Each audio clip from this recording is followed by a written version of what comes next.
नमस्कार, मैं अभिषेक उपाध्याय। आप देख रहे हैं टॉप सीक्रेट। इस कहानी का शीर्षक हमने रखा है कि 8 साल तो जाति जाति की, अब जाति से डरे योगी वजह पड़ी। और ये कहानी इसलिए मायने रखती है क्योंकि योगी सरकार की ओर से एक सर्कुलर निकाला गया है इलाहाबाद हाईकोर्ट के एक निर्णय का हवाला देते हुए कि अब जाति सूचक जो शब्द है उनको रोक लगाई जाएगी। थानों के अभिलेखों में, सार्वजनिक सूचकांक में, हर जगह से जाति को हटा देंगे। यहां तक कि जाति रैलियों पर भी रोक लगा देंगे। कोई जाति आधारित रैली नहीं कर सकेगा। कोई जाति अपनी पहचान के साथ में संगठन कोई इस तरह का काम नहीं कर सकेगा। इन सब पे रोक लग जाएगी। ये आदेश जारी कर दिया गया है योगी सरकार की ओर से। सवाल ये उठ रहा है कि 8 साल तक तो ये सरकार विशुद्ध जातिवाद में घिरी रही। इस पे आरोप लगा योगी आदित्यनाथ सिर्फ और सिर्फ ठाकुरों की सरकार चला रहे हैं। तो 8 साल के बाद आखिरकार ये चिंता क्यों सता रही है, ये डर क्यों है, योगी आदित्यनाथ परेशान क्यों हैं? क्या फीडबैक एकदम क्लियर है कि अब जाति के नाम पर पूरे प्रदेश में गुट बन चुके हैं?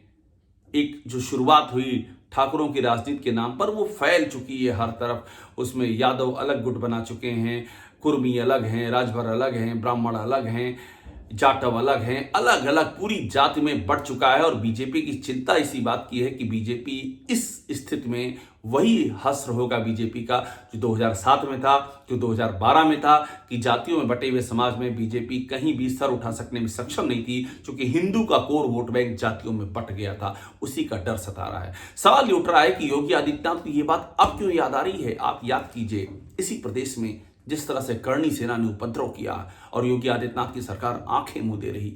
आगरा में जिस तरह से एक सांसद के घर पर, दलित सांसद के घर पे करणी सेना ने हंगामा किया। बाकायदा अलीगढ़ में उसकी गाड़ी के आगे टायर फेंके गए, एक्सीडेंट होने की पूरी संभावना थी।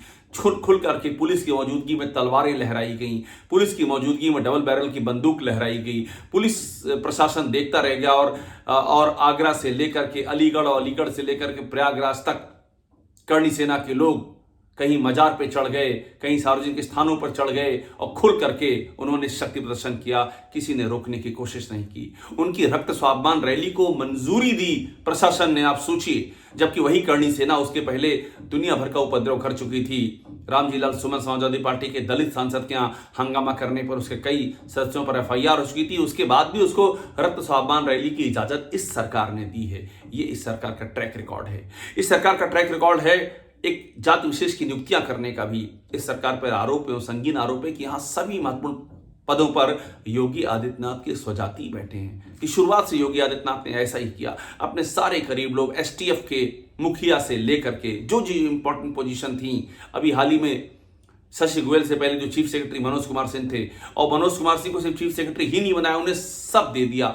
उनको IDC भी दे दिया, उनको पिकअप भी दे दिया, उनको यूपीडा भी दे दिया, उनको उपसा भी दे दिया। सारे महत्वपूर्ण महकमे भर दिए मनोज कुमार सिंह की झोली में। और उसके बाद हुआ क्या? मनोज कुमार सिंह पर जब आरोप सामने आए कि 10,000 करोड़ का सरकार को जो मिलना चाहिए यूपी सरकार को, वो माफ कर दिया मनोज कुमार सिंह ने। इतने गंभीर आरोप लगे मगर कोई जांच नहीं की। इस सरकार में आरोप लगे यूपी योगी के अपने महकमे में कि किस तरह से PWD में उमाशंकर सिंह के बारे में आरोप लगे कि उमाशंकर सिंह को मैक्सिमम ठेके मिल रहे हैं। क्यों मिल रहे हैं? यहां CAG की रिपोर्ट सामने आई जिसमें कि यह लिखा कि अवैध खनन में उमाशंकर सिंह की कंपनी का नाम छात्र शक्ति कंस्ट्रक्शन, बाकायदा नाम सामने आया।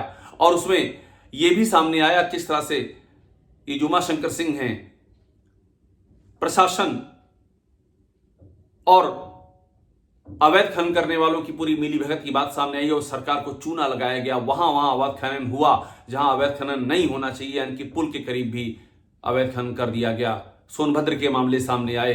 अवैध खनन के तमाम मामलों में उमाशंकर सिंह की कंपनी का नाम आया, लेकिन BSP के इस विधायक को, जो कि सरकार के बहुत ही प्रिय बताए जाते हैं, योगी सरकार ने एक नोटिस तक नहीं दी, कोई जांच नहीं बिठाई। सवाल ये भी उठे कि आपने महत्वपूर्ण थानों में किस जात की तैनाती कर रखी है? आपने महत्वपूर्ण निगमों में, बोर्डों में, आयोगों में किस जात को महत्वपूर्ण पद दे रखे हैं? आपने महत्वपूर्ण जिलों में किसे तैनात कर रखा है? पुलिस कमिश्नर से लेकर के और प्रमुख सचिव तक महत्वपूर्ण महकमों में कौन तैनात है? ये सारे आरोप लगे और ये लगा कि योगी आदित्यनाथ अपनी ही जात का पूरा राज चला रहे हैं। और योगी आदित्यनाथ ने कभी रोकने की कोशिश नहीं की। बड़ी बात यह है इस प्रदेश में कुटुंब की बैठक हुई। जो ठाकुर विधायक थे वो सब इकट्ठा हो गए और उन्होंने शुरुआत कर दी कि कुटुंब एक साथ होगा। योगी आदित्यनाथ इस पर भी खामोश बैठे रहे। ऐसा लगा कि जैसे पीछे से आशीर्वाद दे रहे हैं कि तुम संघर्ष करो, हम तुम्हारे साथ हैं।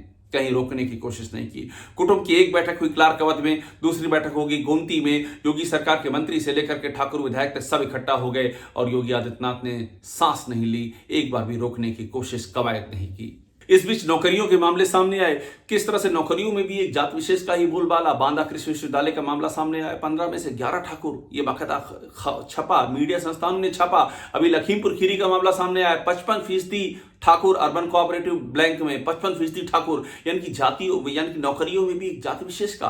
तब योगी आदित्यनाथ को ये जात की याद नहीं आई। तब ये नहीं समझ में आया कि इस पर कुछ करना चाहिए। इंतजार कर रहे थे कि अब पानी सर के ऊपर निकल जाए और ये हो जाए कि साफ हो जाएगी 27 में बीजेपी, तब आपको याद आएगी कि जात पे कुछ करना है। इतना ही नहीं, अभी हाल ही में बनारस में क्या हुआ, प्रधानमंत्री मोदी के संसदीय क्षेत्र में, वहां चितौना में ठाकुर बनाम राजभर हो गया।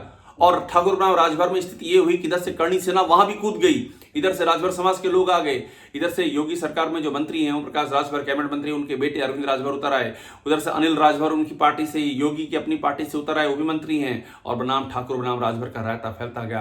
करणी सेना ने विरोध करना शुरू कर दिया। थाने से लेकर तमाम जगहों पर राजभर समाज भी उतर आया और ऐसा लगा कि जैसे एक नए जाति संघर्ष की एक बड़ी नींव अच्छी तरह से तैयार कर दी गई है। इसी बीच में कानपुर के सीएमओ का एक मामला सामने आया। कानपुर के दलित सीएमओ की वहां के डीएम जितेंद्र प्रताप सिंह के साथ में आपसी लड़ाई हो गई। दोनों ने आरोप लगाए दूसरे के ऊपर, लेकिन योगी आदित्यनाथ का न्याय देखिए। जो आरोप डीएम जितेंद्र प्रताप सिंह के थे उस पर तो जांच बिठा दी और सीएमओ को सस्पेंड कर दिया, लेकिन जितेंद्र प्रताप सिंह पर जो आरोप लगे, बड़े गंभीर आरोप लगे थे, एक दागी फर्म का साथ देने के आरोप लगे थे, उसके बाद भी जितेंद्र प्रताप सिंह पर कोई एक्शन नहीं हुआ। सीएमओ को सस्पेंड कर दिया गया, दलित सीएमओ को सस्पेंड किया गया। सीएमओ हाईकोर्ट से बहाल होकर के आ गए, इसके बाद भी उनको ज्वाइन नहीं करने दिया गया, वहां पुलिस भेज दी गई। जब सीएमओ कंटेम्प्ट के लिए गए तब योगी आदित्यनाथ को होश आया और ये सब योगी आदित्यनाथ ने किया। यहां स्वास्थ्य मंत्री की भी नहीं चली, खुद योगी ने पहल की। सवाल फिर उठा कि आखिरकार एक जाति विशेष के लिए योगी आदित्यनाथ इस तरह से खुल करके सामने बार बार क्यों आते हैं? यही है सबसे बड़ा जाति का सवाल। और इसके बाद एक आरोप यह भी लगा कि आप जो माफियाओं पर एक्शन लेने की बात करते हैं कि आपने अतीक मुख्तार सबका खात्मा कर दिया, आपने जाति विशेष के माफियाओं पर क्या किया, क्या एक्शन लिया? अवैध खनन हो रहा है, एक के बाद एक आरोप लग रहे हैं, एक के बाद एक मुकदमे दर्ज हैं, एक भी एक्शन नहीं है, एक गिरफ्तारी नहीं है, एक पुलिस की चार्जशीट नहीं है, आंख बंद करके पुलिस बैठी हुई है। आपकी सारी माफिया के खिलाफ जो अभियान है वो एक जात विशेष को एक्सक्लूड करके उसे किनारे करके चलेगा। ये भी गंभीर आरोप योगी आदित्यनाथ पर लगे। अभी हाल ही में योगी आदित्यनाथ की फिल्म अजय रिलीज हुई। आप सोचिए, छत्री महासभा वहां जा रही है फिल्म देखने के लिए और बाकायदा इस फिल्म से जुड़े हुए लोग वो ट्वीट कर रहे हैं, इसमें लिख रहे हैं छत्री महासभा देखने आई। तब योगी आदित्यनाथ तो समझ में नहीं आया कि छत्री महासभा कैसे जा रही है, इसको नहीं रोकना चाहिए। या आप जाति का सर्कुलर अब जारी कर रहे हैं जब पानी सर से ऊपर निकल चुका है। तो ये है पूरी कहानी। जातिवाद से आरोपों से पूरी तरह से घिरी हुई सरकार एक जाति विशेष को फेवर करने के आरोपों से अब डरी हुई है, घबराई हुई है। और मैं आपको एक बात और बता दूं, ठाकुरों में भी सरकार पर आरोप ये है कि आम ठाकुरों की यहाँ कोई सुनवाई नहीं है। सिर्फ प्रभावशाली ठाकुर जो हैं, जो योगी आदित्यनाथ के करीबी हैं, जो तमाम बड़े नेताओं के रिश्तेदार हैं, उनकी ही जय जयकार है। और इन गंभीर आरोपों से घिरी हुई सरकार अब डरी हुई है, अब घबराई हुई है। हाईकोर्ट के एक आदेश को ढाल बना करके वो चाहती है कि अचानक ही जात की आधारित रैलियां रोक दी जाएं, जात सूचक तमाम सारे शब्दों को रोक दिया जाए। अब आप सोचिए, इस सरकार में तो निषाद पार्टी है। क्या निषाद पार्टी को आप कहेंगे अपनी पार्टी का नाम बदल ले? क्या ओम प्रकाश राजभर की पार्टी को आप कहेंगे कि राजभरों के लिए रैलियां आयोजित करना बंद कर दे? आप कह पाएंगे? आप क्या अनुप्रिया पटेल, आशीष पटेल को समझा पाएंगे कि वो पटेलों के लिए, जो अपनी कुर्बियों के लिए जो तमाम सारे वो जो आयोजन करते हैं उसको बंद कर दें? आप इनको रोक पाएंगे?